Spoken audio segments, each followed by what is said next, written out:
सुंदरवन जंगल में टुनटुनी चिड़िया अपनी माँ टूनी चिड़िया के साथ रहती थी। टुनटुनी चिड़िया को बचपन से ही सिलाई करने का बहुत शौक था। जब भी उसे समय मिलता वो अपनी माँ की सिलाई मशीन निकाल कर उस पे सिलाई करने लगती। माँ ये देखो ना, मैंने कितनी अच्छी फ्रॉक सिली है। अरे वाह बिटिया, तूने तो बहुत अच्छी सिलाई की है। लेकिन बेटा तू अपनी पढ़ाई पर भी ध्यान दे। मैं तुझे एक बड़ी अफसर बनाना चाहती हूँ। तेरी परीक्षा होने वाली है और तू सिलाई करने में लगी रहती है। माँ मुझे सिलाई करना अच्छा लगता है। मैं पढ़ाई के साथ साथ सिलाई करना भी सीखूंगी। मैं कुछ नहीं जानती, आप मेरा दाखिला किसी सिलाई सेंटर में करवा दो। ठीक है टुनटुनी, जब तेरा इतना ही मन है तो मैं तेरा दाखिला किसी सिलाई सेंटर में करा देती हूँ। अगले दिन टूनी चिड़िया टुनटुनी का दाखिला एक सिलाई सेंटर में करवा देती है। अब टुनटुनी पढ़ाई के साथ साथ सिलाई भी मन लगाकर सीखने लगती है। कुछ ही दिनों में टुनटुनी की स्कूल की पढ़ाई हो जाती है। एक दिन टूनी की सहेली बबली कबूतरी उसके घर आती है। अरे टूनी, ओ टूनी कहाँ है, जल्दी आ। तब टुनटुनी चिड़िया कहती है, आंटी वो माँ घर पर नहीं है, पड़ोस में गई हैं। आप बैठिए, मैं उन्हें अभी बुला कर लाती हूँ। तुम टुनटुनी हो ना? कितनी बड़ी हो गई है। जब मैंने तुझे देखा था उस समय तू बहुत छोटी थी। पहचाना मुझे? मैं तेरी बबली आंटी हूँ। टुनटुनी तू जाकर अपनी माँ को बुला ला। टुनटुनी चिड़िया पड़ोस में अपनी माँ को बुलाने के लिए चली जाती है। थोड़ी देर बाद टुनटुनी चिड़िया अपनी माँ को लेकर घर आती है। अरे बबली कबूतरी तू कब आई? टुनटुनी तू जाकर चाय बना ला। फिर टूनी चिड़िया बबली कबूतरी से बातें करने लगती है। बबली कबूतरी टूनी से कहती है, टूनी तेरी बेटी बहुत प्यारी है। मैं इसे अपने घर की बहू बनाना चाहती हूँ। मेरा बेटा बंटी एक वकील है और उसके लिए मुझे तेरी बेटी जैसी ही एक संस्कारी बहू चाहिए थी। तेरी बेटी मुझे बहुत पसंद है। तुझे इस रिश्ते से कोई एतराज तो नहीं है ना? नहीं नहीं बबली कबूतरी, ये तुम कैसी बातें कर रही हो? मुझे इस रिश्ते से कोई एतराज नहीं है। मैं लाख कोशिश करके भी इतना अच्छा रिश्ता ढूंढ नहीं पाती। जल्दी टुनटुनी चिड़िया और बंटी कबूतर की शादी हो जाती है। शादी के कुछ ही दिन में टुनटुनी चिड़िया एक बच्चे की माँ बन जाती है। ससुराल में सभी लोग उससे खुश थे। एक दिन बंटी कबूतर टुनटुनी चिड़िया से कहता है, टुनटुनी आज ऑफिस में कुछ ज्यादा ही काम है। मैं रात को देर से घर लौटूंगा, तो मेरा इंतजार मत करना। इतना कहकर बंटी कबूतर वहाँ से चला जाता है। लेकिन थोड़ी देर बाद कालू कौआ तेजी से उड़ता हुआ उसके घर आता है।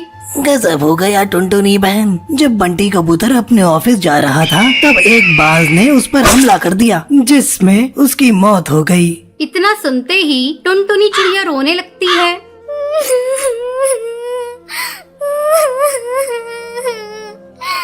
माँ जी ये सब क्या हो गया? माँ जी बंटी कबूतर के बिना भी ये घर कैसे चलेगा? टुनटुनी तो हिम्मत मत हार बेटा, ऊपर वाले की मर्जी के आगे किसी की नहीं चलती। इस तरह कुछ दिन गुजर जाते हैं। टुनटुनी चिड़िया अपना दुख भुलाकर सिलाई का काम करना शुरू कर देती है। आस पड़ोस के पक्षी उसके पास अपने कपड़े सिलवाने के लिए आने लगते हैं। एक दिन हरी काकी उससे कहती है, टुनटुनी तू तो इतनी अच्छी दर्जी है, इसके बारे में तो मुझे पता ही नहीं था। कम पैसों में बहुत अच्छे कपड़े सिल देती है। तू ऐसा कर, अपना एक बुटीक खोल ले।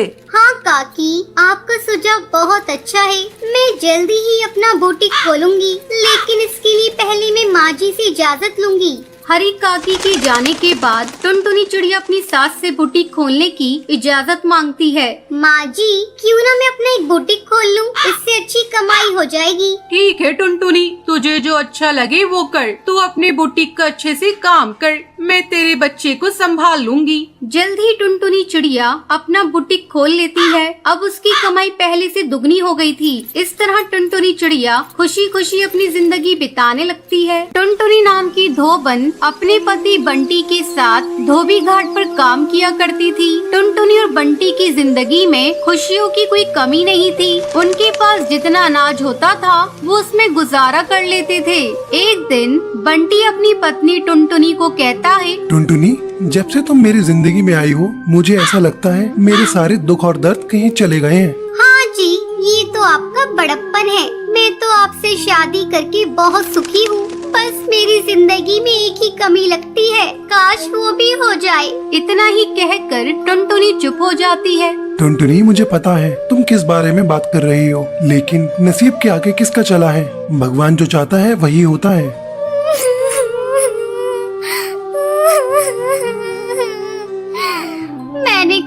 किसी का बुरा नहीं किया, फिर क्यों भगवान ने मुझे बांझ बना दिया? क्यों मेरे पास कोई भी संतान नहीं है?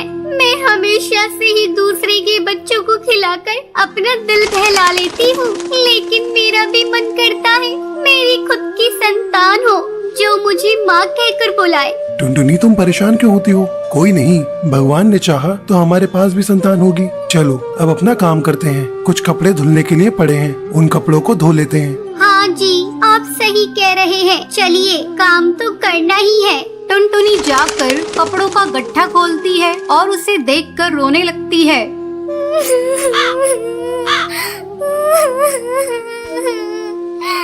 क्या हुआ टुनटुनी, तुम रो क्यों रही हो? अजी इधर आइए, ये देखो कितने सुंदर सुंदर बच्चों के कपड़े हैं। वो बच्चा कितना सुंदर होगा जो इनको पहनता होगा।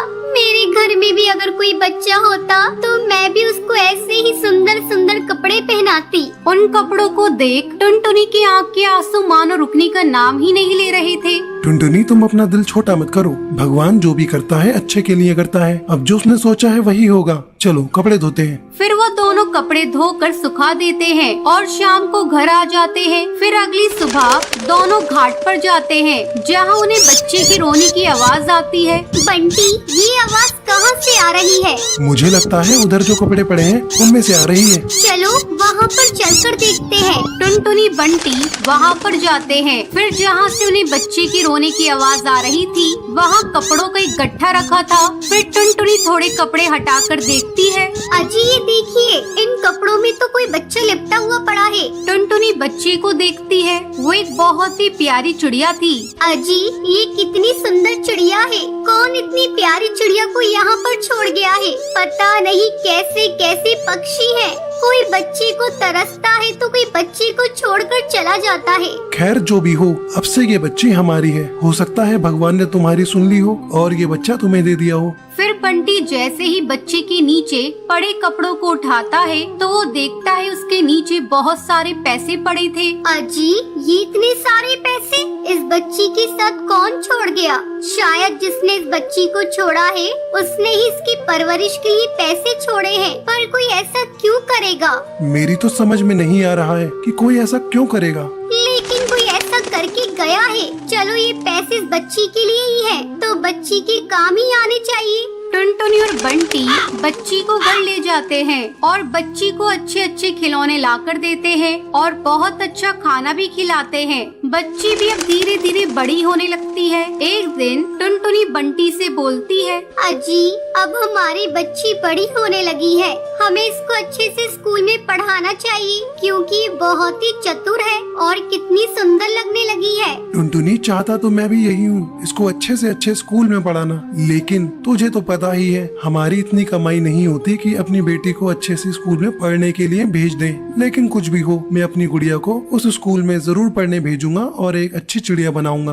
बंटी ये सोचकर अपने धोबी घाट की तरफ चलता है तो वो देखता है उसके धोने वाले कपड़ों के बीच में कुछ पैसों की गड्डी पड़ी थी। फिर वो सोचता है, आखिर ये सब कौन कर रहा है? इसका मतलब कोई तो जानता है कि उसकी बच्ची हमारे पास है और वो उसके बदले हमें पैसे देकर चला जाता है। फिर बंटी पैसे उठा लेता है और बच्ची को अच्छे से स्कूल में पढ़ने भेज देता है। एक दिन बंटी टुनटुनी से कहता है, टुनटुनी, पता नहीं जब भी हम पैसों की बातें करते हैं या उसकी जरूरत होती है तो कोई हमारे कपड़ों में पैसे छोड़कर चला जाता है। लेकिन ये सब कर कौन रहा है? हमको उसका पता लगाना पड़ेगा। अजी आप सही बोल रहे हैं, इसके लिए हमें कुछ न कुछ तो करना ही पड़ेगा। मैं एक प्लान बताती हूँ। फिर टुनटुनी बंटी को कुछ समझाती है। अगले दिन बंटी कबूतर धोबी घाट पर रोने लगता है। आसपास के पंछी उससे पूछते हैं, अरे क्या हुआ बंटी, रो क्यों रहे हो? क्या बताऊं भाई, मेरी बेटी ने आज कुछ खिलौनों की मांग करी है और मेरे पास बिल्कुल भी पैसे नहीं है। मैं नहीं चाहता कि मेरी बेटी का दिल दुखे, इसलिए मैं उसे खिलौने दिलाना चाहता हूँ, लेकिन मेरे पास पैसे नहीं है।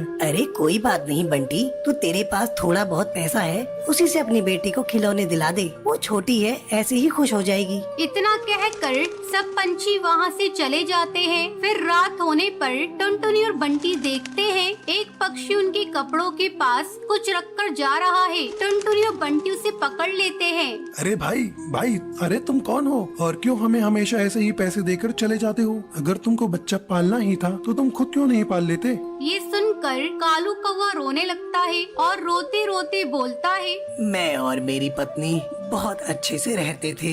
मैं उसको बहुत प्यार करता था, लेकिन ये बात मेरे घर वालों को अच्छी नहीं लगती थी, तो उन्होंने हमें घर से निकाल दिया। जैसे ही मेरी बेटी का जन्म हुआ तो उसकी माँ इस दुनिया को छोड़कर चली गई। कुछ दिन तो मैंने अपनी बच्ची की परवरिश की, लेकिन ये मुझसे नहीं हो पा रहा था। ये आपकी बच्ची है, फिर आपने अपनी बच्ची को हमें क्यों दिया? मैंने एक दिन यहाँ टुनटुनी बच्ची के लिए तड़पते हुए रोते हुए देखा। फिर मैंने सोचा कि आपको संतान की जरूरत है, इसलिए चुपके से बच्ची को यहाँ छोड़ गया। और जैसा मैंने सोचा था बिल्कुल वैसा ही हुआ। मैं जरूरत पड़ने पर पैसे देकर जाता हूँ, जिससे मेरी बच्ची की परवरिश में कोई कमी ना आए। मैं आप लोगों से हाथ जोड़कर बोलता हूँ कि मेरी बच्ची को कभी भी ये मत बताना कि मैं उसका पिता हूँ, वरना वो मुझसे नफरत करने लगेगी।